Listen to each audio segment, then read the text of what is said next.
The girl was a vampire. Looking at her body that would never grow up, she chose to turn into ash under the sunlight. In the future world, a plague caused vampires to rule the world. Humans were locked underground, never allowed to see the sun again. This was a beggar, begging for blood on the street. But nobody paid attention to him. Unable to bear the hunger, he lashed out his claws at a passerby. Luckily, the police stepped in just in time. He collapsed on the spot, and the people around were already used to it. Because everywhere in this world, there were kids who never grew up, and old folks who could never die. Lately, the price of blood had been skyrocketing. But supermarkets were still packed with vampires waiting to buy it to ease their hunger. This man was named Ed. He was a blood research expert. One day, he was urgently called to headquarters. The leader told him that after 10 years of captivity, most of the humans had already died. Now less than 5% remained. This meant the vampire world was on the brink of famine. Some starving vampires began feeding on their own kind, eventually mutating into monsters. The leader ordered Ed to find a solution immediately. Ed proposed two plans. One was to develop synthetic blood. The other was to make vampires immune to human blood. But the second option had already been proven impossible.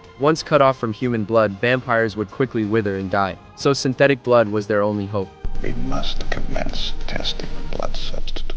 Soon after, Ed began the experiments. The leader watched nervously for the subject's reaction. How do you feel? No change, sir. Everything seemed to be going well, but unfortunately an accident still happened.